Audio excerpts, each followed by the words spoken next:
জাতীয় দৃষ্টি প্রতিবন্ধী সংস্থা বরিশাল জেলা শাখা ও প্রাইম ব্যাংকের যৌথ উদ্যোগে শীতবস্ত্র বিতরণী অনুষ্ঠানে বক্তব্য রাখেন মোহাম্মদ মনিরুল ইসলাম। তিনি তার বক্তব্যে বলেন, প্রাইম ব্যাংকের সহযোগিতায় আপনারা আজকে শীতবস্ত্র গ্রহণ করবেন।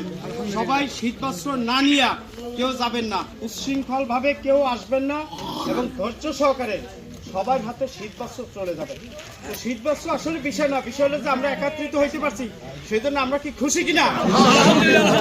জনাব আইয়ুব আলী হাওলাদার 2 দিন আগে কুমিল্লাতে তিনি 6.5 টন চাল বিতরণ করে আসছেন দৃষ্টি প্রতিবন্ধীদের মাঝে বরিশাল।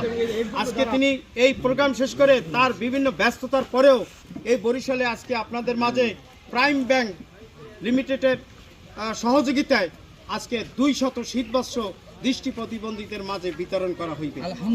আজকে শুধু শীতবস্ত্রই না, এই কিছুদিন আগে সাদাছড়ি অনুষ্ঠান করে গেছেন, 200 দৃষ্টিবন্ধীর মাঝে সাদাছড়ি দিয়েছেন, চাল বিতরণ করা হয়েছে, জিয়ার চাল জেলা প্রশাসনের তহবিল থেকে তার হাতে বিতরণ করেছেন। আপনাদের বিভিন্নভাবে বরিশালটাকে কেমনে মডেল অর্গানাইজেশন করা যায় তার চেষ্টা চেতনা এই অব্যাহত রয়েছে। ভবিষ্যতে আরও ভালো কিছু আপনাদেরকে উপহার দিতে পারবে। সবচেয়ে বড় একটি সুখবর তার পক্ষ থেকে জানাই, বরিশালের জাতীয় দৃষ্টি প্রতিবন্ধী সংস্থার একটি অফিস ঘর নির্মাণের জন্য 6 তলা ভবন নির্মাণের প্রথম তলার কাজ চলমান রয়েছে। আমরা আপনাদের সকলের দোয়া কামনা করি।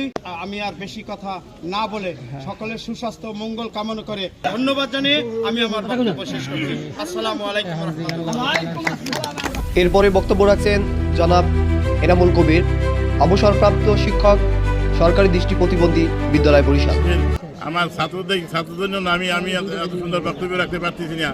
এই যে আমার মহাসচিব আর এই কেন্দ্রে এখানে সচিবের মানিক, এর কর্তব্য সত্যি আমার তাদের বক্তব্য আমার কাছে খুব মন কাড়ে, তাদের কথাবার্তা সত্যি কনস্টিটিউটিভ এত সুন্দর কথা আমিও সেই বলতে পারি না। এই তো আমি সবাই জন্য দোয়া করছি, আপনারা আমার দোয়া করবেন। এখন তো আমাদের বয়স হয়ে গেছে, কথা অনেক সময় বলতে পারি না, যেটা গুছিয়ে জানি তা হয় না। আর প্রায় আমার 75 বয়স আমার এখন, কাজে এখন অনেক কথা মনেও থাকে না। এই আমি আপনাদের সবার জন্য দোয়া করছি, আপনারা আমার জন্য দোয়া করবেন। এ পর্যায়ে বক্তব্য রাখবেন জনাব হারুনুর রশিদ, কোষাধ্যক্ষ, জাতীয় দৃষ্টি প্রতিবন্ধী সংস্থা, ঢাকা। আসসালামু আলাইকুম ওয়া রাহমাতুল্লাহি ওয়া বারাকাতুহু। ওয়ালাইকুম আসসালাম ওয়া রাহমাতুল্লাহি ওয়া বারাকাতুহু। আসলে ভাই এখানে বলার কিছুই নেই, তো বলতে হয়, যেমন বলছে একটু বলবো কি, আমি তো অনেক দৃষ্টিতে যাই সাথে,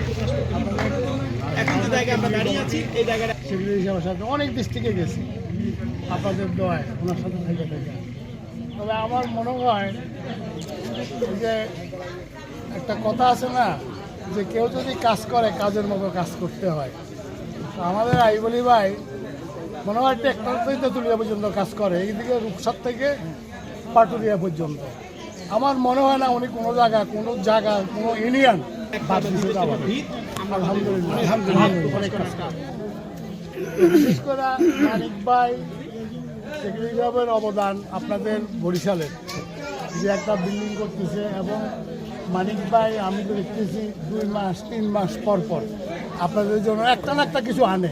হ্যাঁ, আনে না? আনে একটা কিছু আনে, অনেক কিছু আনে। হ্যাঁ, অন্য কোনো দৃষ্টিতে কিন্তু এরকম কিছু আসে না। যেন আল্লাহ ওনার হায়াত দেয়, যেন আপনাদের জন্য আমাদের জন্য কাম করতে পারে যেন। এ পর্যায়ে বক্তব্য রাখবেন AKM সাইফুল আলম, অবসরপ্রাপ্ত শিক্ষক, বেগম তোফাজ্জল হোসেন, মানিক মিয়া মহিলা কলেজ, বরিশাল। সভাপতি মহোদয়, উপস্থিত কেন্দ্রীয় সংগঠনের মাননীয় শিলদারার অর্থাৎ কোষাধ্যক্ষ হারুনুর রশিদ সাহেব, আমি আপনার নাম শুনেছি, আজকে আপনার সাথে আমার বাস্তব। আরও বক্তব্য রাখেন জাতীয় দৃষ্টি প্রতিবন্ধী সংস্থা বরিশাল জেলা শাখার সভাপতি ও কেন্দ্রীয় কমিটির মহাসচিব মোহাম্মদ আইয়ুব আলী হাওলাদার। তিনি তার বক্তব্যে বলেন, পাশাপাশি আমাকে অনুকরণ করে জনাব মনিরুল ইসলাম, বরিশাল জেলা শাখার সেক্রেটারি এবং কেন্দ্রীয় কমিটির সহকারী মহাসচিব, তাকে এই বরিশালের পিছনে লেগিয়ে রেখেছি। কারণ আপনাদের দুঃখ কষ্ট যা বুঝবে আমি ততটাও বুঝবো না, কারণ আমি সময় নাই, ঢাকা থাকি। আর আমার তো একটা জেলার নিয়ে চিন্তা না, আমার সবার জন্য চিন্তা। কিন্তু এক এক জায়গায় এক একটা লিডার তৈরি করে দিয়ে যাব যাতে এই লিডাররা আমার পরবর্তীকালে যেন তারা এই আমার স্মৃতি ধরে রাখতে পারে।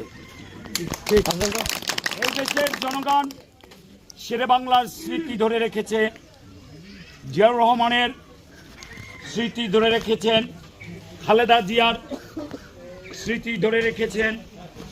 আল্লাহ তাকে ব্যস্ত নসিব করুক।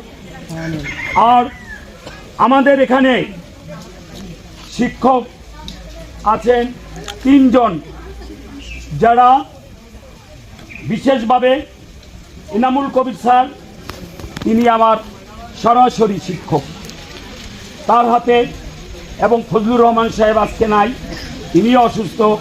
তাদের মাধ্যমেই আমি আজ উচ্চ শিক্ষা অর্জন করতে সক্ষম হয়েছি।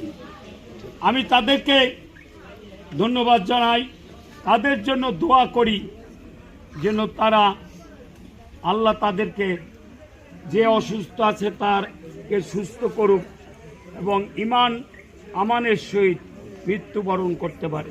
প্রাইম ব্যাংকের সকল কর্মকর্তাদেরকে আল্লাহ যেন সুস্থ রাখবে, এই বলে আমি আমার বক্তব্য শেষ করছি। আল্লাহ হাফেজ।